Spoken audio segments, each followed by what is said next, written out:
and welcome to the Upper Room podcast.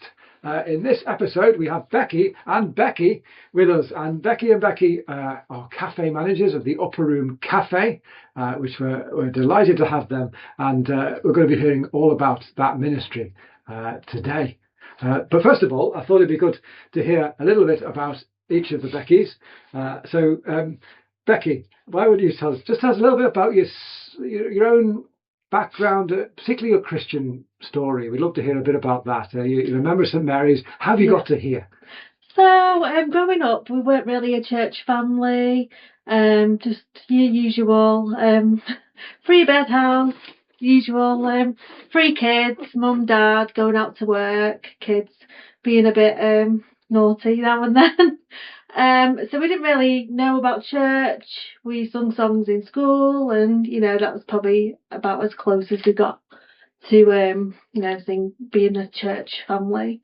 My mum and dad had grown up going to Sunday school, but yeah, once they've had us, it kind of they stopped going.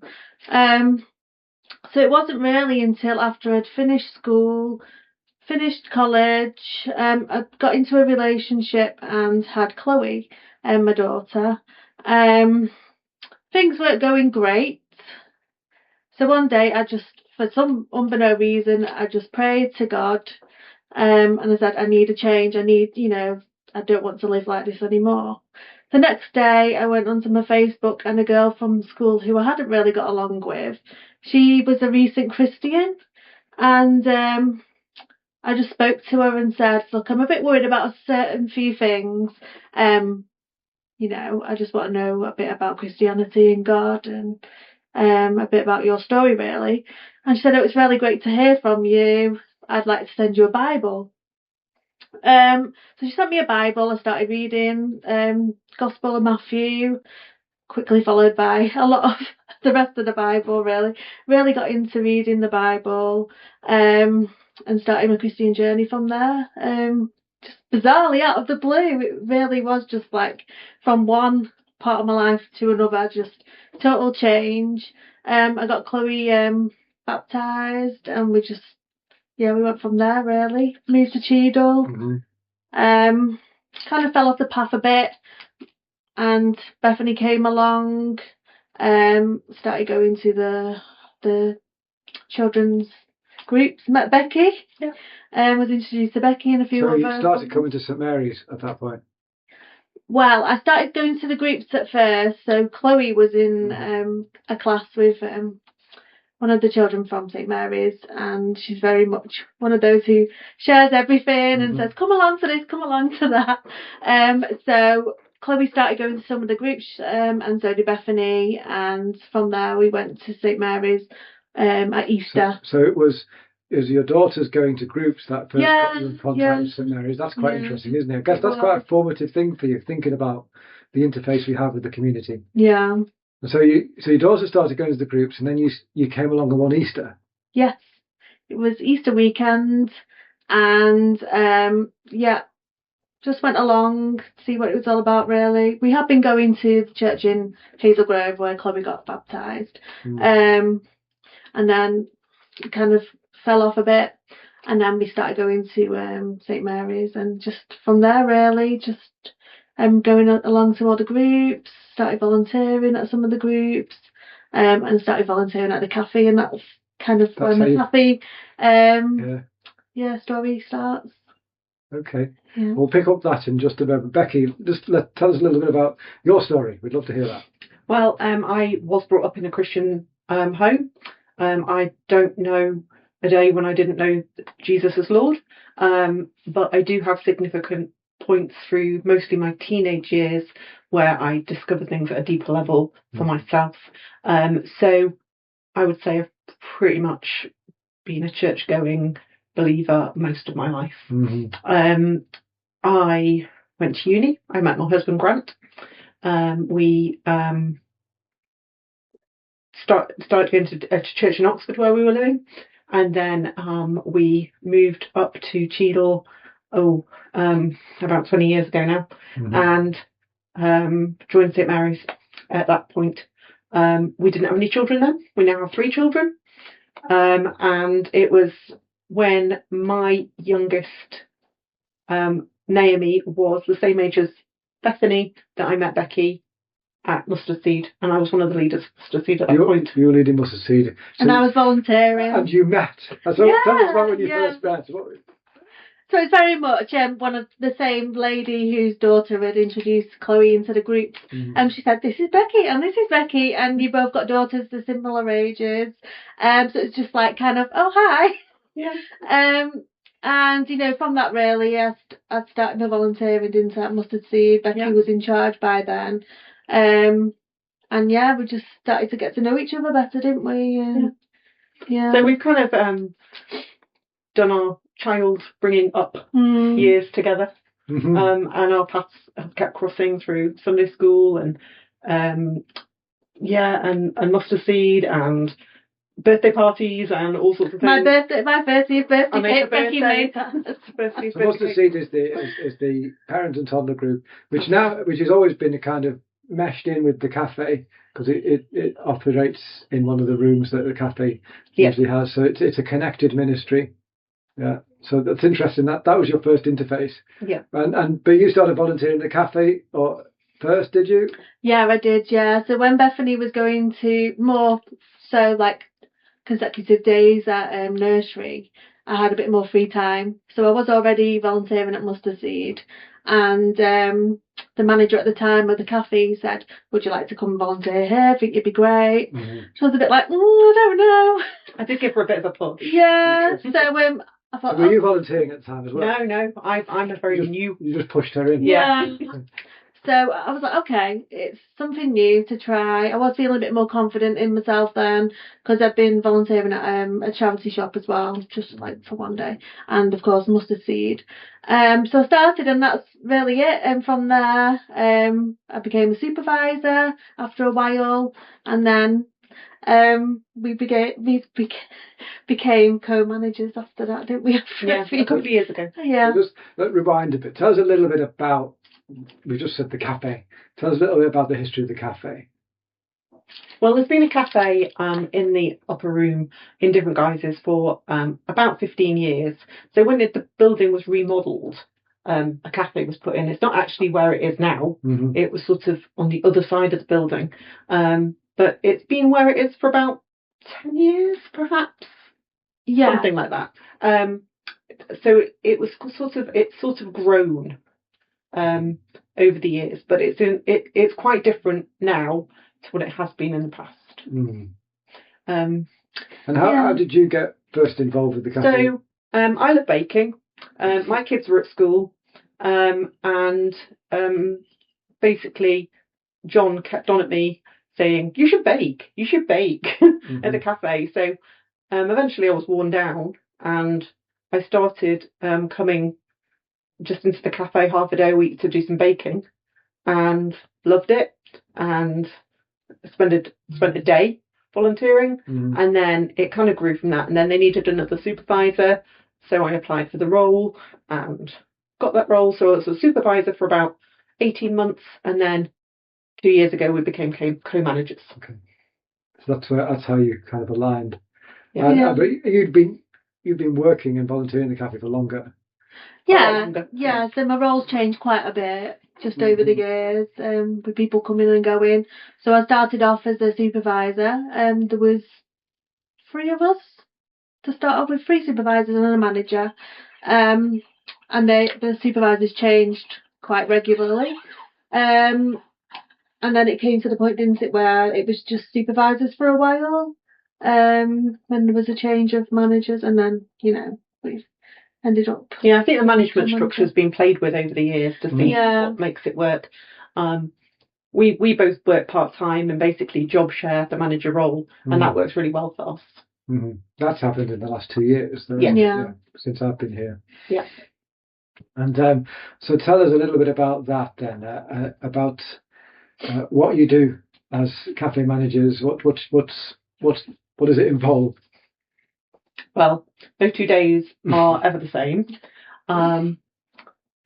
So basically, in essence, we are running a cafe, and it is a busy, large cafe.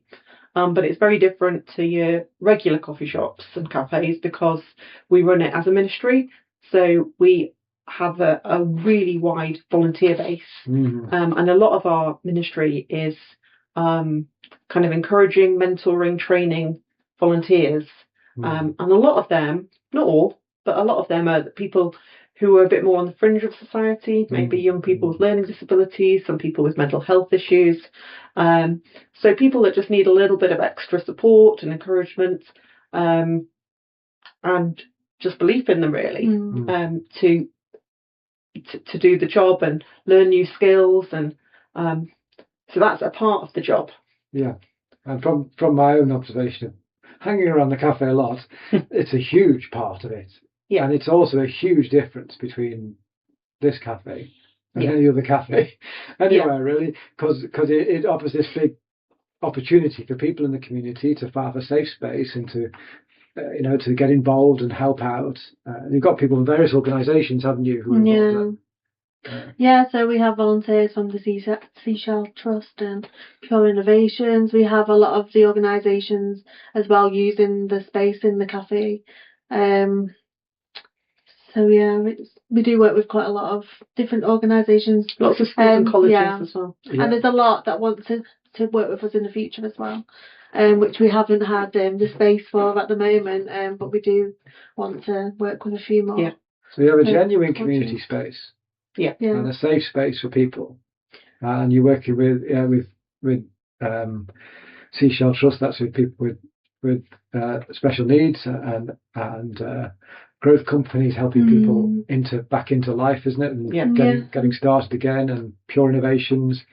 I mean, very recently we've had someone go off to get paid work from who started with Pure Innovations, and like you said yesterday in church, quite a few from the growth company as well have gone on to get paid work, and they still come back and volunteer with us when they've got the time as well. So it's just encouraging that they're not just there for that one purpose of moving on to somewhere else.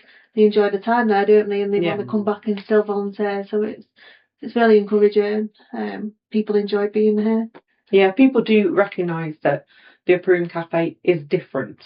They recognise that there is something about it that they want to belong to. There's a sense of community there that you wouldn't necessarily get working or volunteering in another cafe. Yeah, I know I've spoken to counsellors and council workers and people, various sort of community groups and institutions that say there's just nothing like this. Just walking into the atmosphere, they feel it's tremendous. So it is a huge community asset that we have that gives genuine benefit to people in this place.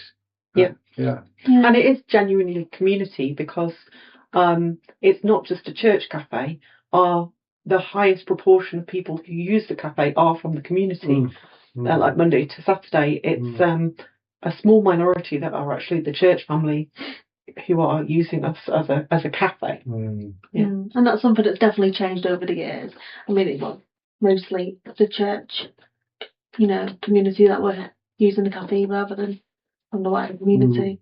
So yeah, that's a good witness in itself, isn't it? That regular people from the community are coming using the space and meeting up with friends. We have a lot of groups like Tai Chi ladies and Slimming World ladies who come and use the cafe regularly because we've got the wider space now. So before the dreaded COVID struck, we just had the cafe side, but then we were blessed to be able to use the Moseley Hall as well as part of the cafe tables, and that's definitely brought in more people, more bigger groups onto it. And you even have groups in the lounge that's sort of adjacent. There's a lounge where they'll meet around a table and do craft. Or puzzles, or I think there's a dementia support group that meets there. There's the English language group that meets there. That helps. TESOL group. There's all sorts of groups. Over 20. Through the week. Over 20 weekly. Weekly groups, and you've got over 50 volunteers. Yeah. So the footprint of this is huge. You've got so many assets, social assets that you have and have developed So that leads me to want to ask you about, your vision for this ministry. What, with all of that capital, what do you aim to do with it? What do you long to do with it? What are you doing with it? What's going on? So the cafe exists as a ministry of Cheadle Parish, as an outreach. So it is not a cafe as a business to make money and run a cafe. Mm-hmm. The cafe is there as an outreach to the community to make relationships, to encourage people to meet together, to rest together, to engage with each other, and through that, through the care and love that we show them and offer them, that they will experience God's love and the message of Jesus and the kind of hope that we have in him. So everything that we do behind it is the reason we're doing it is because we want people to hear about Jesus. And what particular ways have you been trying out, discovering recently to just get that Christian message across in a way that people can access it? Well, just the little messages, the little cards we've got out for summer. So everything's changed to lemons for summer. So we've been decorating today, which has been quite fun. Yeah. With our volunteers, and we've got the little scriptures on the cards, haven't we? Just where the till is. And just seeing like regular customers coming in and picking out different ones to take. People that I don't think from the church community they could be. It's just nice to see that they're taking them and reading them and taking them for friends and family as well. And we always have themed tracks. Yeah. So for the World Cup, we're giving out tracks about who's the GOAT, who's the greatest of all time, and obviously we're pointing people to Jesus in that.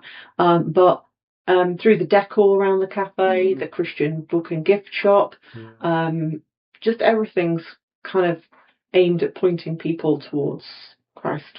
And you're a lot of church volunteers, and some church volunteers who specifically just there just to chat and connect with people and just listen to them, because I often see people just sat on their own and then someone will go and chat with them, and that's lovely, isn't it? We've had some really nice friendships over the years from people coming in on their own, and then it's changed to two of them sitting together and three, then four, and they've really got some nice friendships out of it, haven't they? And it's nice to see, and it's good to show as well others that come in. You can come in on your own, or there are people that do want to chat.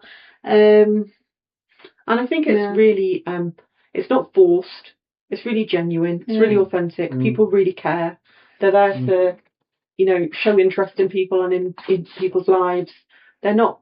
They are building genuine friendships and relationships. It's not. And they ask about each other as well, don't they? Yeah. If someone's not in, they're like, oh, where's so and so? Where's so and so? Have they been in today? Are they coming in tomorrow? When will they be in?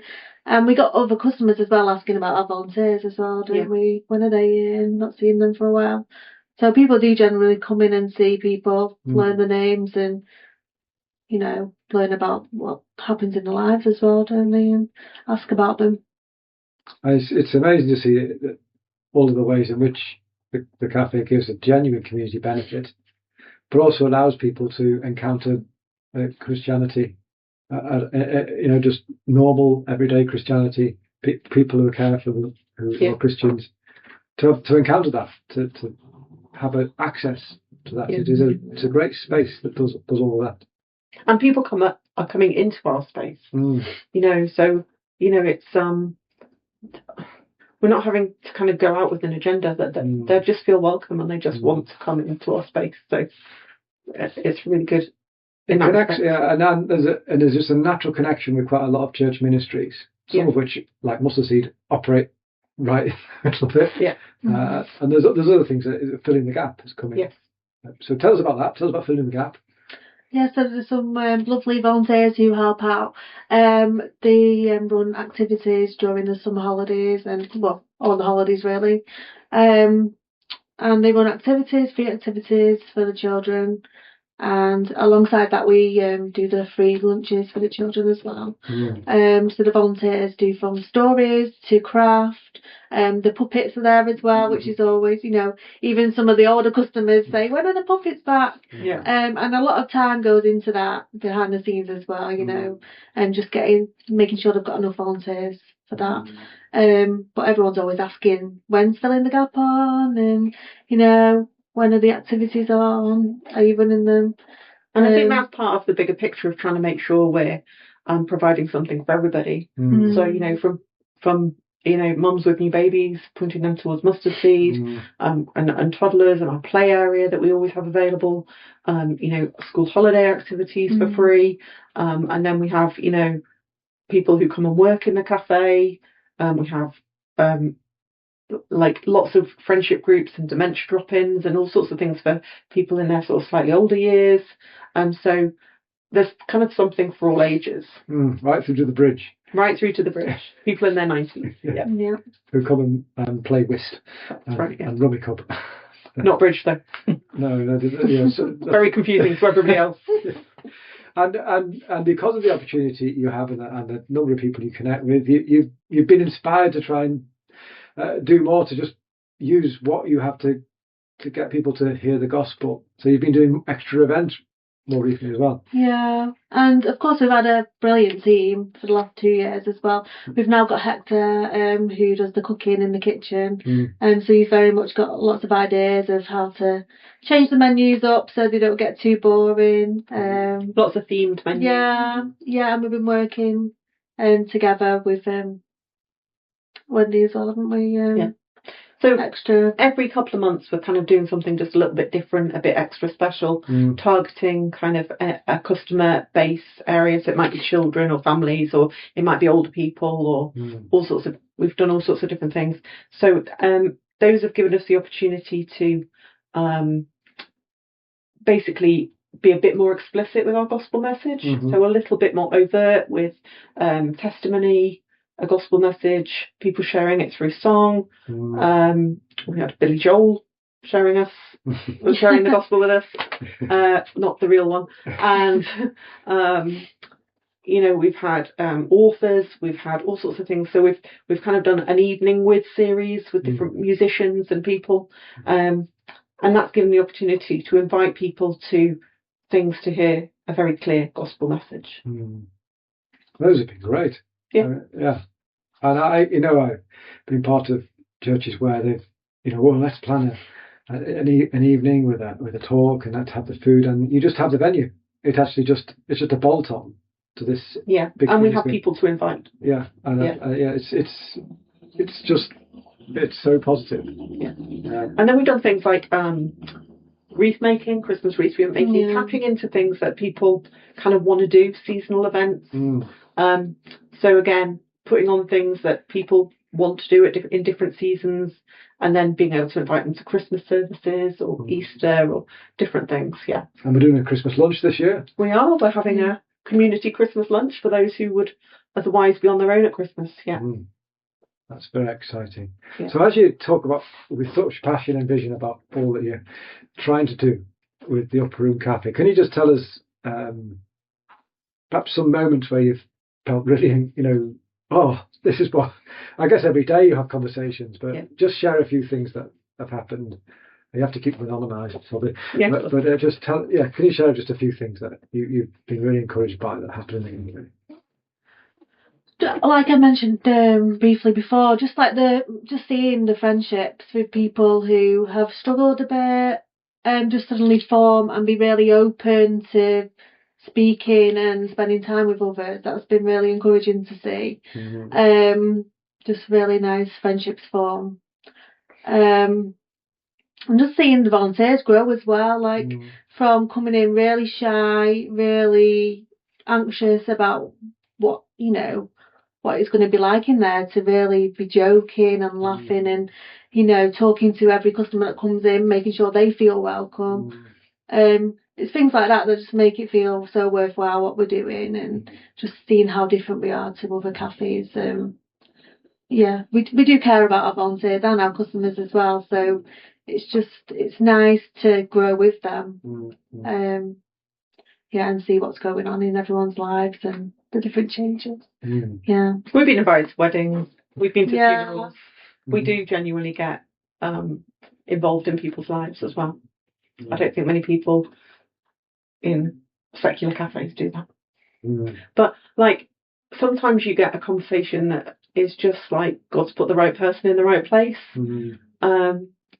And I'm thinking, I don't know why this just came to mind, but there was a lady, she was quite an old lady, came for a pancake day, and she was sat eating pancakes with lemon and sugar, and she just sort of said, I'm just sat here eating these pancakes, remembering my mum made me pancakes like this. And then she told me all about her childhood and how she went to Sunday school and things like that, and she's not been in church for years and years and years, and yet in her, just the fact that she was sat eating something that reminded her of something from the past brought all those memories back for her of going to church. And we had a really good conversation.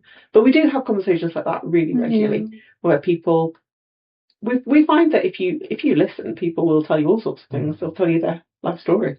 Yeah, there have been a few, struggling, that have come in as well. So we do the pay it forward. So if someone's struggling with money that month, or even just forgot the wallet or the purse, we do have the pay it forward scheme where they can have something to eat and a drink. And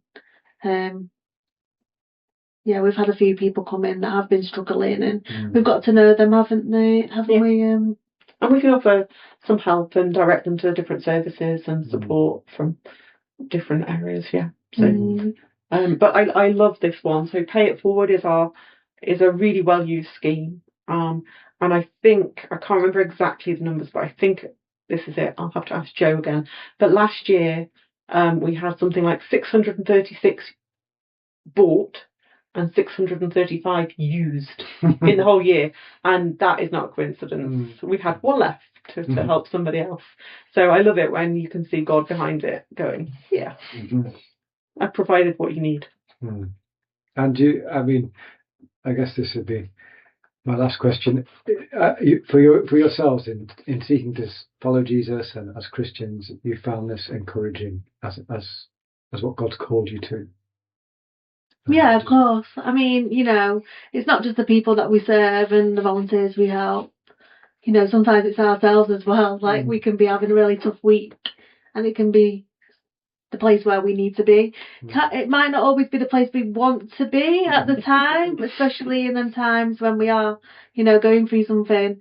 But it always seems to be the place you need to be at the time, and it all works out. And we are quite a close team at the moment, aren't we? And we have helped each other out. But yeah, it's just a nice positive. There's some nice positive energy in the cafe at the moment. Just the team, the nice volunteers that we've got, and the customers, all the groups going on. With it being busy, it's just I think it's just really exciting to see God at work behind lots of different things, and we have the absolute privilege of witnessing that every day, and seeing Him kind of interweaving people's stories and lives, moving people on. But in my experience, I use it every day almost as a place to meet people and chat and do the pastoral ministry that I'm called to, and it is a perfect place for that. It's so beneficial, and so many wonderful things have happened in those conversations. Deeply grateful for it myself. Yeah, and over the years we have had to, be closed certain days because we've not had enough staff or volunteers helping, and we've worked really hard, haven't we, to be able to manage to be open Monday to Saturday every week, bar, Easter and Christmas and bank holidays. We do try and stay open as much as we can, so we're not letting anyone down really, and we're always there welcoming people in. Well, thank you, Becki Boyd and Becki Bell. Thank you so much for sharing all of that, and thank you for the work you do in the cafe, and thank you for listening. Join us again for another episode of the Upper Room podcast.